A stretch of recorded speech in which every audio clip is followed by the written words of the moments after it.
Good afternoon. We are coming on the air now with major news from the Department of Justice. The acting Attorney General, Rod Rosenstein, has decided to appoint a special counsel to investigate Russian interference in the 2016 election, any ties with the Trump campaign, and they call it related matters. This is a big news from the Department of Justice. I want to read you the statement coming now from the acting Attorney General, Rod Rosenstein, who, of course, is serving as acting Attorney General because the Attorney General, Jeff Sessions, has recused himself from all matters related to Russia. Here is what the acting Attorney General said. In my capacity as acting Attorney General, I determined that it is in the public interest for me to exercise my authority and appoint a special counsel to assume responsibility for this matter. My decision is not a finding that crimes have been committed or that any prosecution is warranted. I have made no such determination. What I have determined is that based upon the unique circumstances, the public interest requires me to place this investigation under the authority of a person who exercises a degree of independence from the normal chain of command. A special counsel is necessary in order for the American people to have full confidence in the outcome. Our nation is grounded on the rule of law, and the public must be assured that government officials administer the law fairly. The special counsel will be Robert Muller, who was the director of the FBI from 2001 to 2013, more than 10 years. Former U.S. Attorney, Assistant Attorney General for the Criminal Division, as well respected throughout Washington as a straight shooter from both parties. I want to go straight to our senior justice correspondent, Pierre Thomas. And Pierre, this was something that the Justice Department, that even Mr. Rosenstein had resisted. What was the tipping point over into this decision? Well, we're still reporting this out, George, but there were two key things that happened.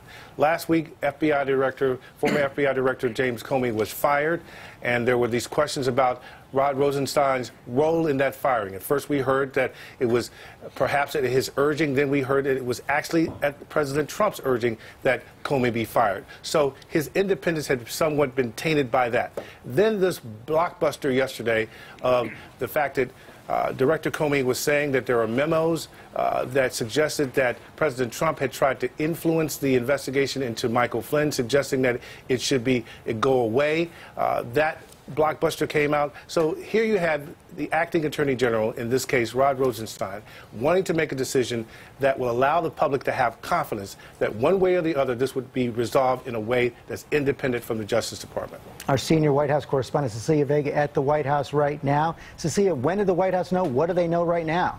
Well, a pretty extraordinary 30-minute heads up, George. That is all this White House got on this move. And I have also been in touch with sources on Capitol Hill who you would think would have seen this coming. There is complete shock right now in both sides of Washington to the reaction here at the White House down to Capitol Hill. George, this is a White House in complete crisis mode right now. We are talking about a third bombshell 3 days in a row. Right now, the scene that I have seen every night so far this week inside this West Wing, reporters camped outside of Sean Spicer's office waiting for answers to yet another explosive storyline. We don't have a response yet from the White House. We do know, as I said, that they know that this has happened, that this special counselor has been appointed. And we know that this White House has been opposed to that they have been on the record. The president himself said an independent commission is not needed. The White House has said that this would be a waste of resources. This is a White House that cannot stick to their agenda right now because they're too busy trying to put out crisis after crisis after crisis, George. And the big question right now, is this something the president was convinced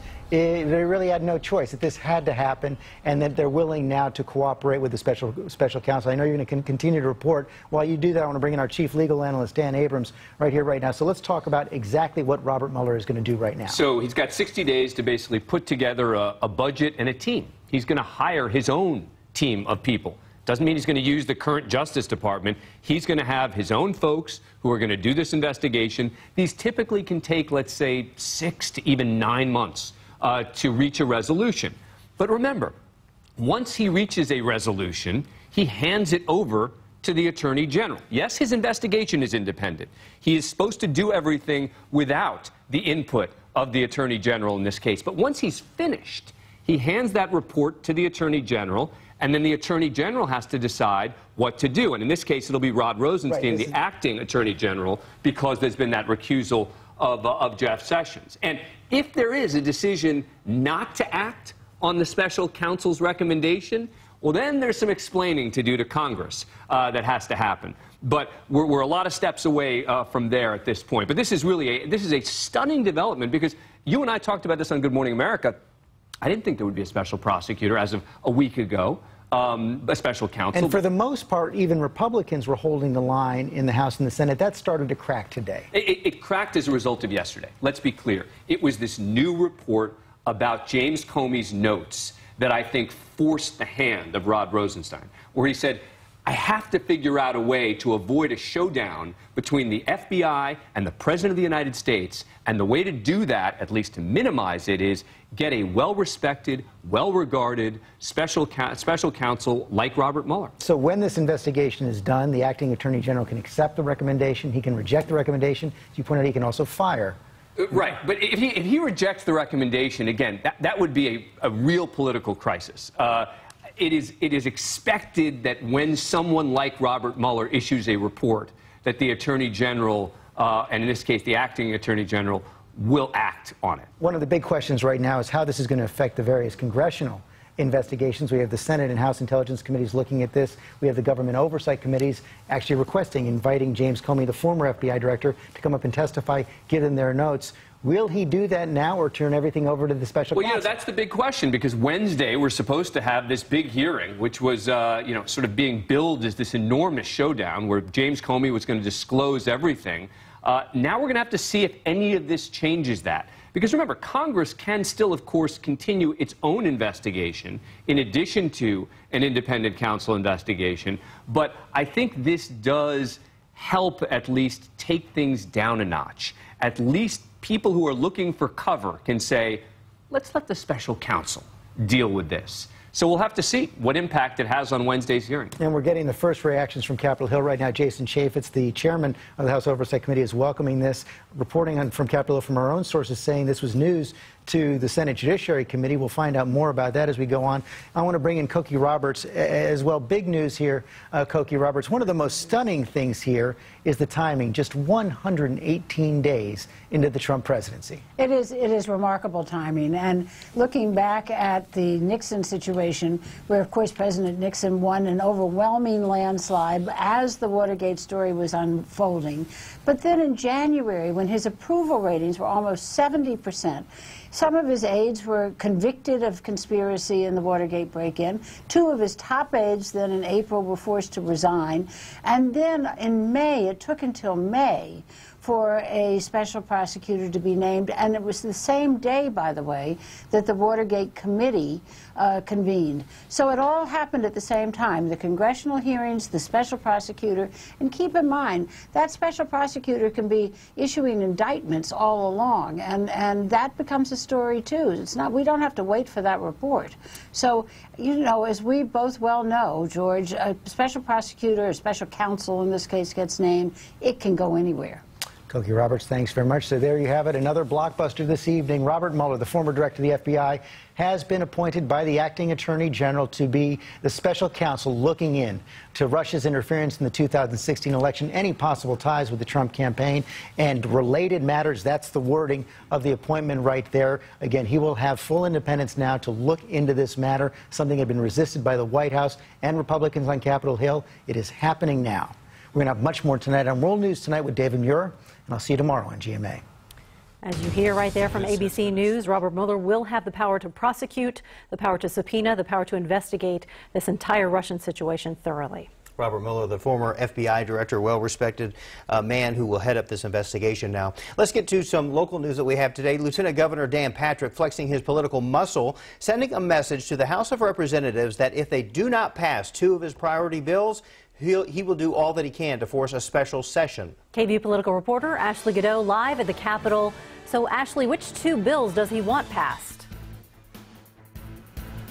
Well, Terry and Mike, he's pushing for Senate Bill 2 to decrease how much cities and counties can increase property taxes without an election, and some version of Senate Bill 6, commonly referred to as the bathroom bill. The thing is, the House is already working to get those passed. Welcome to the Texas State Capitol, where things under the pink dome are getting tense. We are now 13 days away from the regular session, and some key deadlines are looming. And that's leading to a battle of sorts between the House and Senate. Now, my plan was going to continue this negotiation outside of the media. But that has now changed because of the letter, the private letter, the Speaker sent to me that he released to all of you. Here's the letter that, by the way, is written on official state of Texas letterhead. In a nutshell, Speaker Joe Straus asked the Lieutenant Governor to avoid a special session by passing the budget, which is the only bill the legislature has to pass, and a sunset bill to keep state agencies functioning. Well, I agree with the Speaker. It would be good to avoid a special session. But I do not agree that we can just pass the budget in a sunset bill and call it a day. Why not?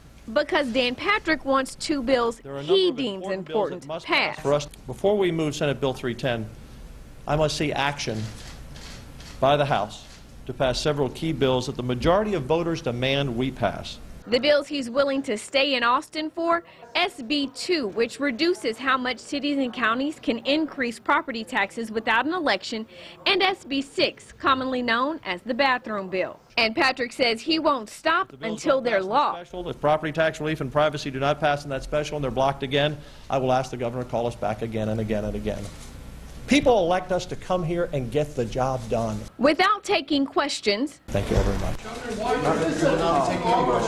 Thank you very much. Patrick left. Straus, on the other hand, was happy to answer a few questions.